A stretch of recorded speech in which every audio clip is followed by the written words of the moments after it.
This channel does not promote any violent, harmful, or illegal activities. All content provided by this channel is meant for an educational purpose only.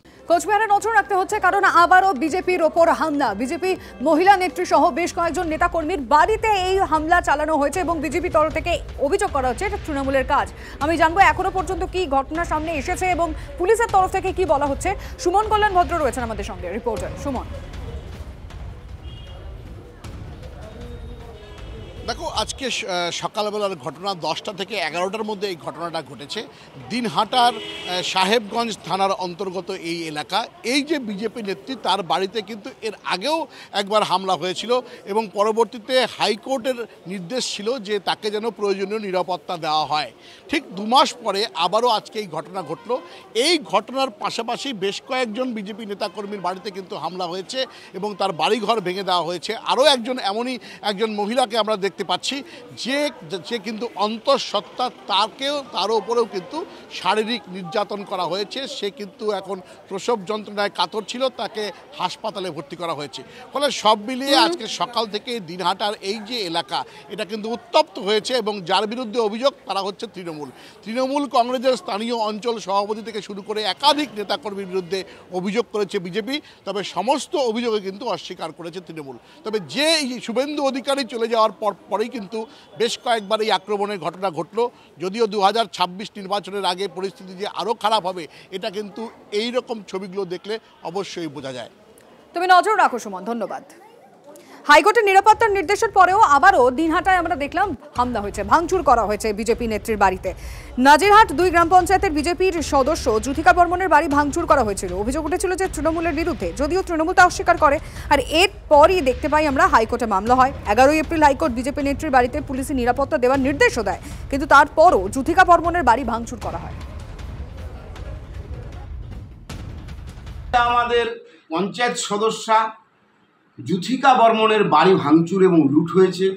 Cooch Behar জেলা মহিলা মোর্চার নেত্রী মলিনা বর্মনের বাড়ি ভাঙচুর লুট হয়েছে।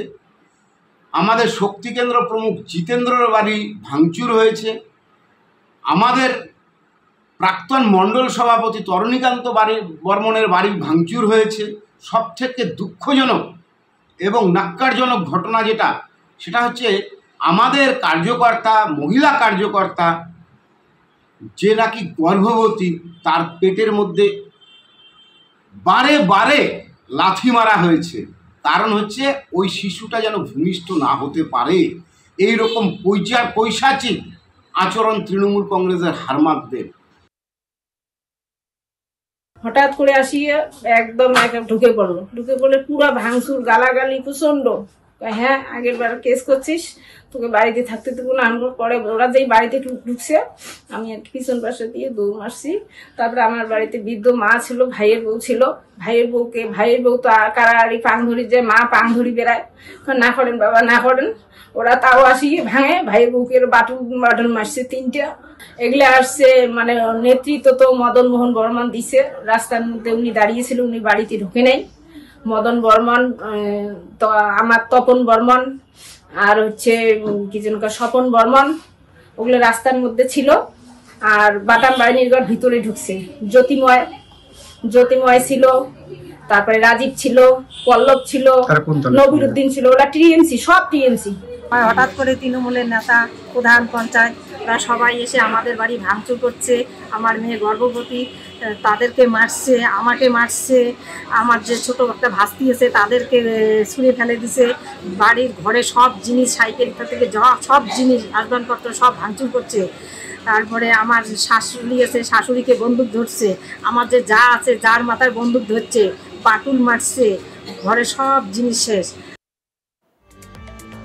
শুভেন্দুর কনভয়ে হামলাকাণ্ডে গ্রেফতার হওয়া রঞ্জিতদের বাড়ির করুণ দশার বাড়ি কোচবিহারের মধুপুর এলাকায়। বাড়িতে রয়েছে অশীতিপর বৃদ্ধা মা এবং 2 সন্তান।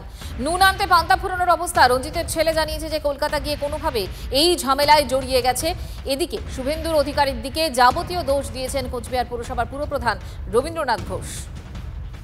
কালকে বাবুর টাউনে যাওয়ার কথা ছিল, সেই দিকে টাউনে যায়, সেখান থেকে ওইদিকে মিটিংয়ে যাওয়ার কথা, মিটিংয়ে গেল। তারপর ওখানে কী হয়েছে আমি সঠিক জানি না। অ্যারেস্ট হওয়ার পরে তারপর কিছুক্ষণ পর আমি খবর পাই, সবার কাছে শুনি তারপরে এটুকুই, বাড়িতে 80 বছরের ঠাকুমা আছে। করতো? হ্যাঁ, তৃণমূল করছে। মানে এটা কি? তৃণমূল পার্টি করি।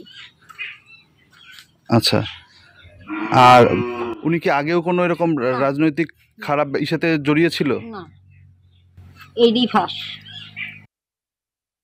যাদের অ্যারেস্ট করা হয়েছে এরা নির্দোষ। শুভেন্দু অধিকারী ইচ্ছাকৃতভাবে শান্ত কুচবিহারকে অশান্ত করার জন্য তিনি এসেছিলেন এবং বিভিন্নভাবে যেভাবে কাউকে রোহিঙ্গা আখ্যা দিয়েছেন, কাউকে জেহাদি আখ্যা দিয়ে আমি মনে করি বাংলা এবং বাঙালিকে অসম্মান করেছে। যারা গ্রেপ্তার হয়েছে আমাদের দল তাদের পাশে থাকবে।